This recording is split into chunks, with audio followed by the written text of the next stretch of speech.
¿Qué tal, amigos? Sean bienvenidos a una emisión más de su podcast favorito, Los Cuarenternos.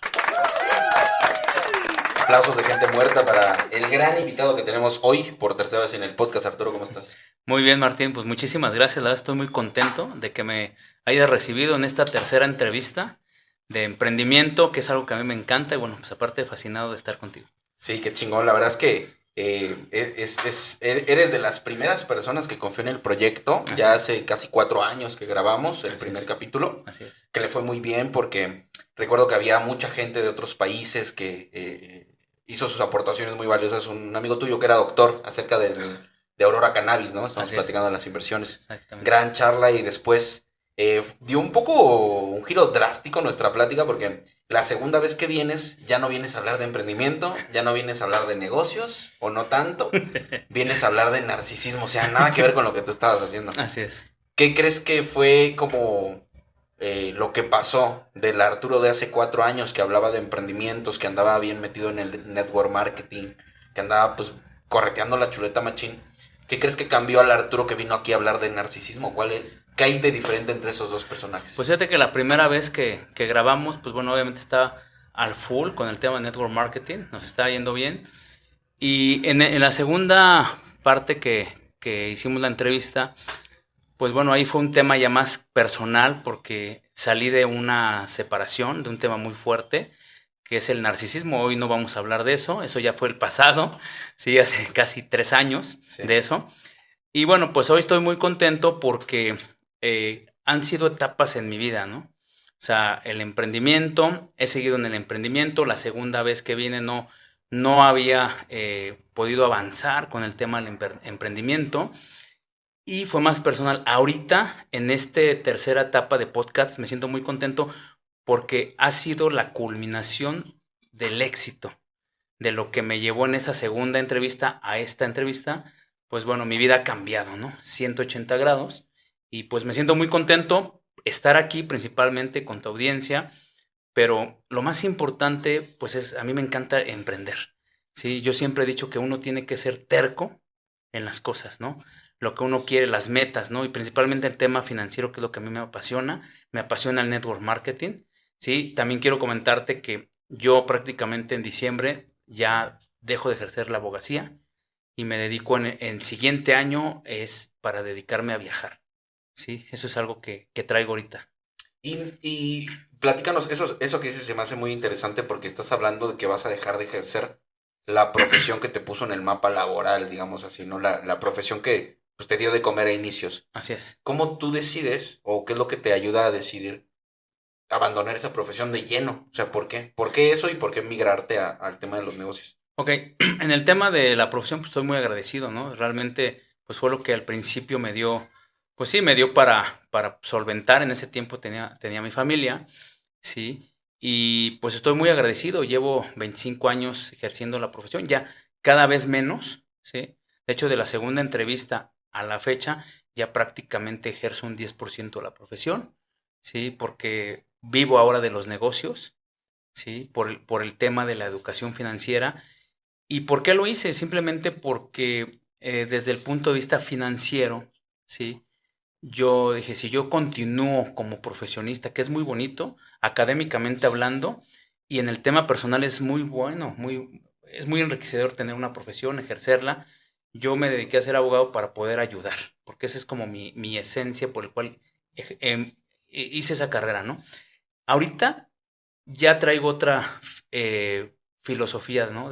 de vida, es prácticamente dejar esa parte de la abogacía porque ya no es algo que me llena. ¿En qué sentido? Ya no me llena en el sentido de que ya cada vez hay más competencia, cada vez está muy mal pagado el tema de la abogacía como autoempleado, ¿sí? Hay muchísima gente, ¿no? Han malbaratado mucho la profesión, ¿sí? Entonces yo dije, si yo financieramente hablando, si yo continúo como autoempleado, no, o sea, realmente yo no le veo un futuro financiero a mi vida. Y aparte, como abogado nunca he cumplido metas ni sueños. Los he cumplido como networker, ¿sí? Y lo he cumplido como inversionista. No mames, Exactamente, sí, eso realmente, yo he cumplido sueños. Entonces, pero no eso, como abogado. no como abogado.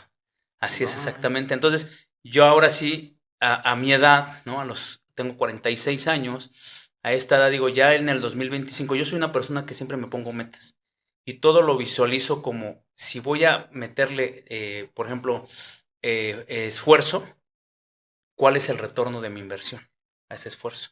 Y todo lo tazo desde el punto de vista financiero. No que sea materialista, no me refiero a eso. Me refiero al tema de que el dinero es el que trabaja para mí, para yo poder hacer cosas más importantes que trabajar. Con tu tiempo. Con mi tiempo. Para mí el tiempo es más importante el tiempo que el dinero. Definitivamente. ¿Sí? Pero ¿cómo llegas a esa conclusión? Porque vaya, me imagino que como abogado, no sé si ya traías como ese chip de que el tiempo vale más que el dinero, o fue algo que tu materia te lo fue dando. ¿Cómo pasó esa conclusión de que el tiempo vale más que la lana? Fíjate que cuando yo estaba como abogado, ¿sí? Pues yo traía ese chip, ¿no? De trabaja mucho. ¿Sí? Yo trabajaba, de hecho, en la segunda entrevista, me acuerdo que te dio risa en el buen sentido que dijiste, te dedicabas a hacer hogares felices, ¿no? Me dedicaba a embargar gente, eso me dedicaba todo el día. Entonces, cuando yo tomé un entrenamiento en Estados Unidos, en Salt Lake City, Utah, lo he comentado, ¿sí? Que fue con Tony Robbins, me di cuenta de que había muchas personas ahí, que no lo digo despectivamente, no tenían ninguna profesión, pero las personas generaban más dinero y me decían, es que mis empleados, yo con posgrados.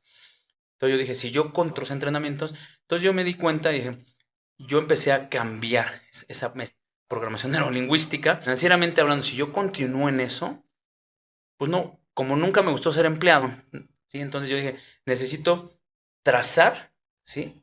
Mi ruta en los juzgados. Yo lo veo mucho en los juzgados, con muchos colegas que ya están grandes, arriba de 60. Son dos situaciones personales, ¿no? Uno, primero el divorcio con la mamá de mi hijo y el segundo con el tema del narcisismo.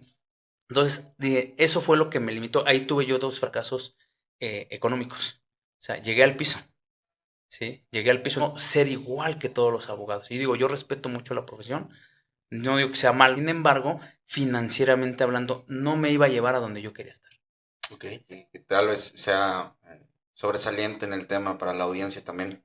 Lo importante es que nos conocimos tú y yo, yo te ubicaba, porque te veía muy, muy activo en redes sociales, ¿no? Más Así o es. menos 7, 8 años.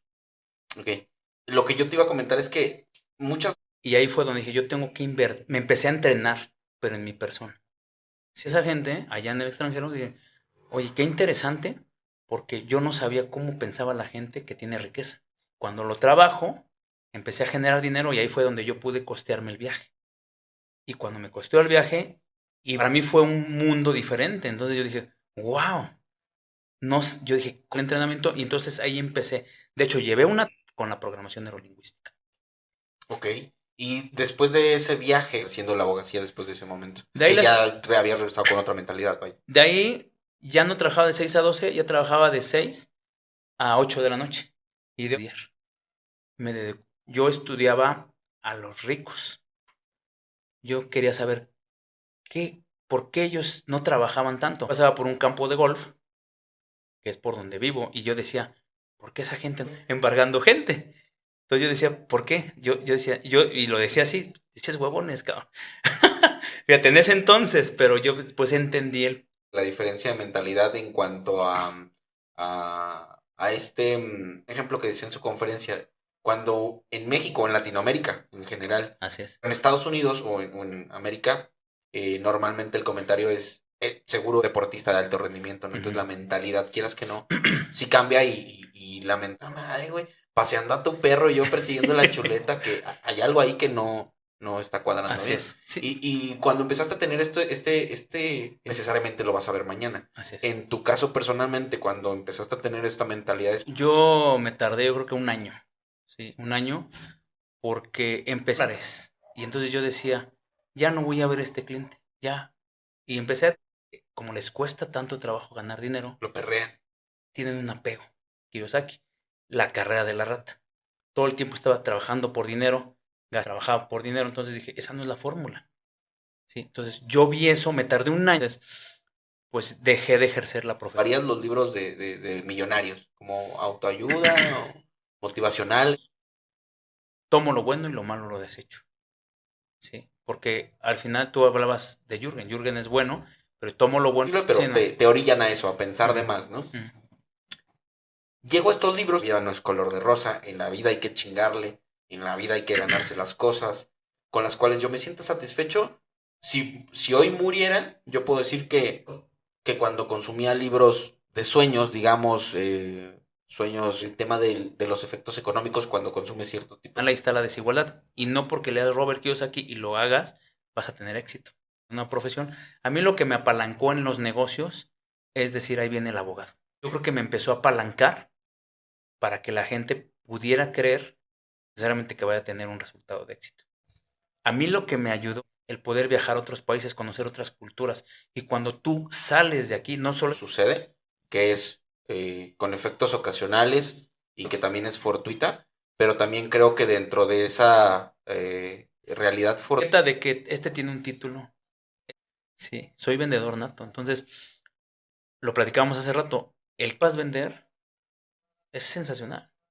¿Sí? Entonces, real, lo que si no hubiera tenido una profesión, no me hubiera abierto Isaac. Sí. Claro, por supuesto. Y regresando un poquito a tus inicios, que creo que es parte importante de la base, porque creo que en un 97% de las ocasiones, si naciste pobre, es muy parece real. Creo que son muy pocas las personas que hemos conocido. ¿Cuál fue el primer negocio que tú te atreviste a hacer que decías, negocio o vida? El primer emprendimiento fue de nutrición, de una empresa, y mi mentalidad. Pero es muy que yo domino. Desde el punto de vista financiero, la gente está entrenada para tener una mentalidad de pobreza. Hay gente con mucho dinero, pero tiene mente pobre.